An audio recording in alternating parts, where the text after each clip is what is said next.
Hello friends, हमारी ज़िंदगी में हैप्पीनेस या खुशी एक बहुत ही इम्पॉर्टेंट चीज़ है। हम सभी चाहते हैं कि हम अक्सर खुश रहें, मगर फिर भी काफ़ी बार ऐसा होता है कि लोग परेशान रहते हैं। यहाँ तक कि इंडिया का हैप्पीनेस इंडेक्स पिछले 8 सालों में 111 से खिसक के 139 यानी 139 पर आ गया है। खैर, हम ये जानने की कोशिश करते हैं कि ये हैप्पीनेस का सोर्स क्या है। हमारे आसपास जो सर्कमस्टांसेस हैं या जो लोग हमसे कुछ कहते हैं, उसके कारण हमें जो फीलिंग्स पैदा होती है और जो हमारे रिएक्शंस होते हैं, वही कारण है हमारी हैप्पीनेस का। अब इस रिएक्शंस और फीलिंग्स के की एलिमेंट्स क्या हैं, इनको जानने की कोशिश करते हैं। तो आज के वीडियो में हम इसी पर बात करेंगे और इस वीडियो को अंत तक देखिए। अंत में मैं कुछ ऐसे एक्शन पॉइंट्स बताऊंगा कि उनको अगर आप फॉलो करेंगे तो बहुत संभव है कि आपकी हैप्पीनेस लेवल या आपका हैप्पीनेस इंडेक्स काफ़ी बढ़ जाए। तो चलिए शुरू करते हैं आज के वीडियो को।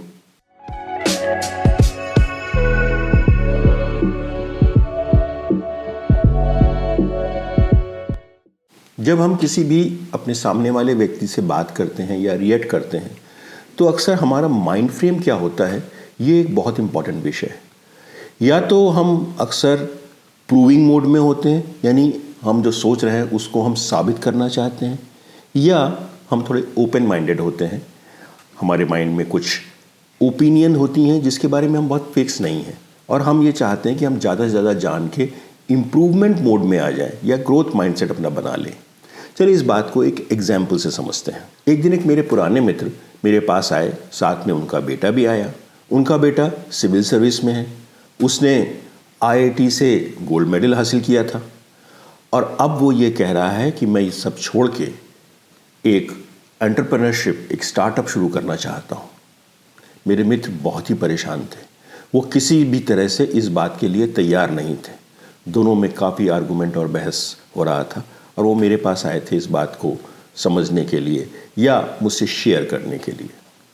उनके पिताजी का ये कहना था कि इतनी अच्छी नौकरी और उसके आगे इतना अच्छा फ्यूचर जो डिसाइडेड है, उसको छोड़ के तुम उस चीज़ में क्यों जा रहे हो जिसमें कुछ फेल होने के चांसेस हैं।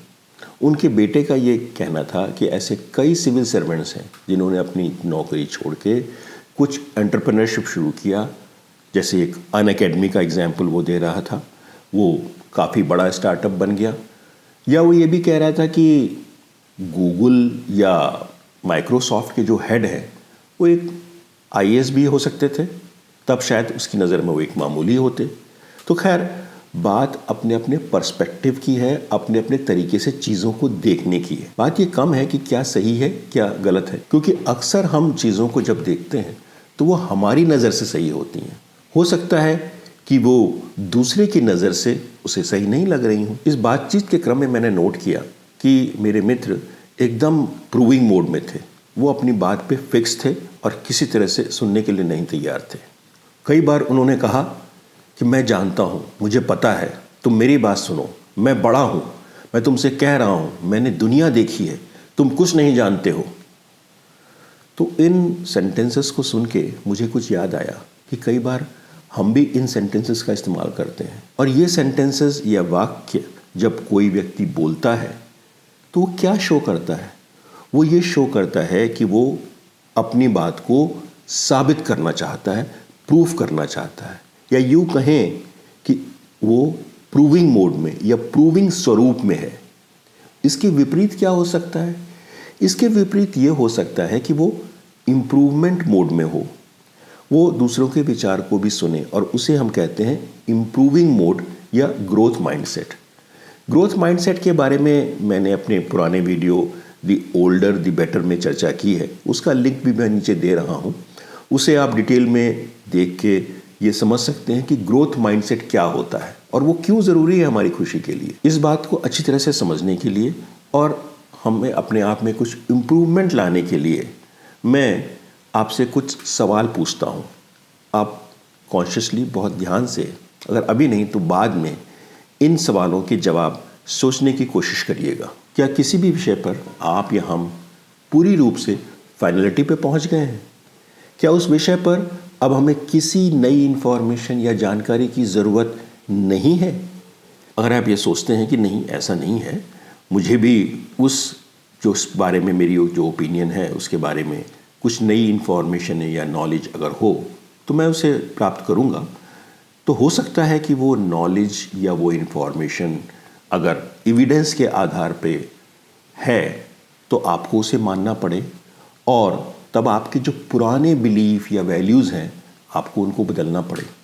हो सकता है कि आपको ये भी कहना पड़े कि भाई जो मैं पहले सोच रहा था वो गलत था, और ये भी संभव है कि आपको अपने पुराने आर्गुमेंट्स के लिए सॉरी बोलना पड़े, और हो सकता है ये सॉरी अपने बच्चों को या अपने छोटों से बोलना पड़े। तो इसके लिए तो हमें ज़रूरत है थोड़ी विनम्रता की, थोड़ी ह्यूमिलिटी की। तो क्या आप में ये सब चीज़ें हैं?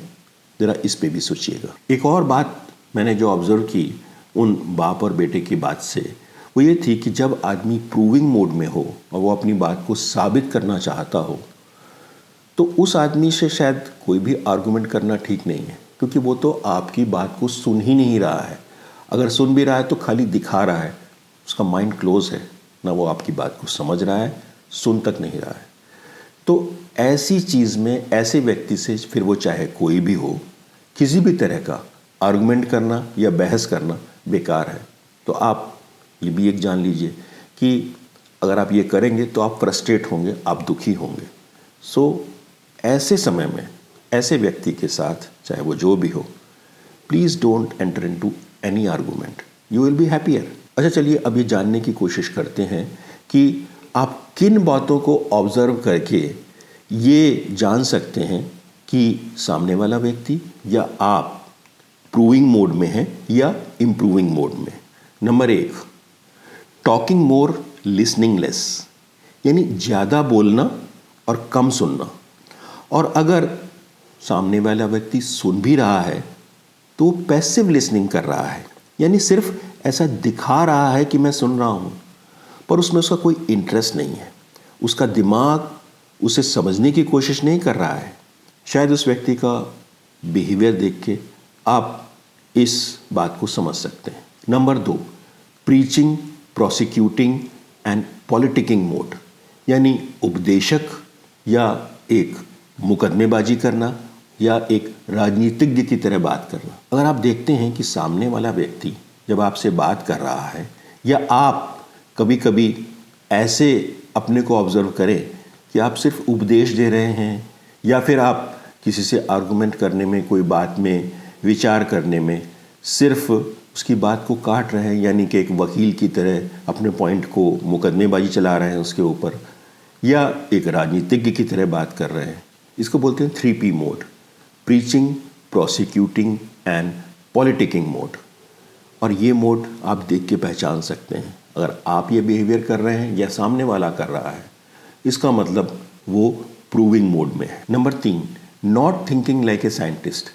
एक साइंटिस्ट हमेशा किसी भी बात को तभी मानता है जब उसका एविडेंस, उसका प्रमाण हो जाता है, उसकी हाइपोथेसिस जो भी हो, लेकिन जब तक वो एविडेंस के आधार पे पॉजिटिव वे में प्रूव नहीं हो जाता तब तक वो उसे नहीं मानता है। तो ये बहुत लागू है हमारी रोज़मर्रा की ज़िंदगी में भी। तो अगर आप पाते हैं कि आप या कोई सामने वाला व्यक्ति is not thinking like a scientist, वो एक वैज्ञानिक की तरह बात नहीं कर रहा है लॉजिकली, तो वो प्रूविंग मोड में है।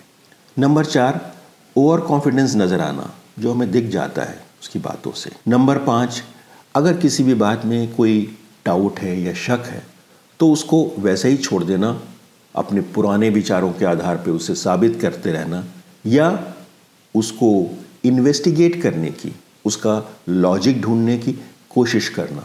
तो अगर ये 5 चीज़ें आप ऑब्जर्व करते हैं तो आप ये कह सकते हैं कि आदमी प्रूविंग मोड में है। और ऐसे व्यक्ति से जो प्रूविंग मोड में है, शायद आर्गुमेंट करना ठीक नहीं होगा, उसे उस वक्त छोड़ देना चाहिए।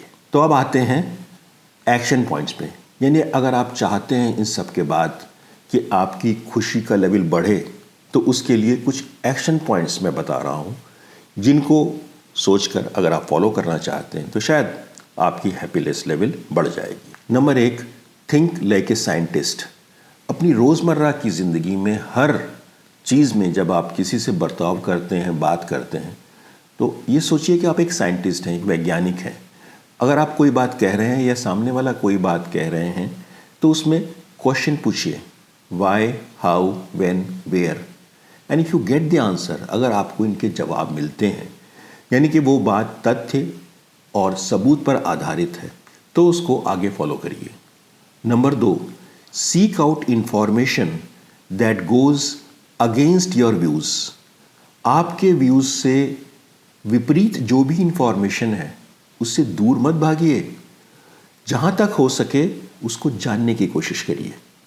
Number 3, over confidence.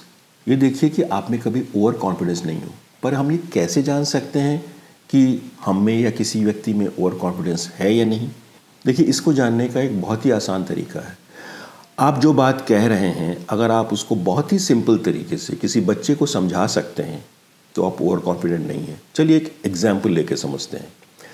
एक छोटा बच्चा आपसे ये कहता है कि भाई, आप कहते हैं कि ये धरती गोल है, मुझे तो ये हर जगह चपटी दिखती है, कैसे गोल है, मुझे तो कहीं नहीं दिखती है, आप मुझे समझाइए।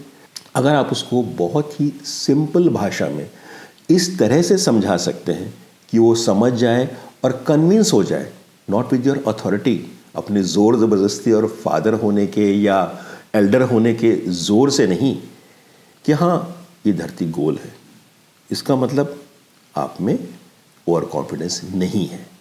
Number 4, investigate all doubts with a very open mind. बहुत ही खुले दिमाग से उन सभी विचारों पर गौर करिए, उसके बारे में इन्वेस्टिगेट करिए जो आपके विचारों से नहीं मिलते हों या जिसके बारे में कोई शक हो।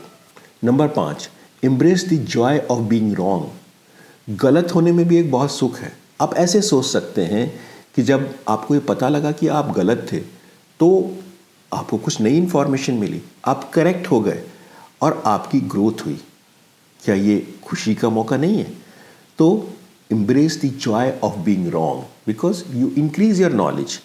आपका माइंडसेट ग्रोथ माइंडसेट में बदल रहा है। और लास्ट और छठा पॉइंट है ह्यूमिलिटी। विनम्रता होना बहुत ही आवश्यक है। जब आप विनम्र होते हैं तो आपका माइंडसेट ऑटोमेटिकली ग्रोथ माइंडसेट की ओर बढ़ता है।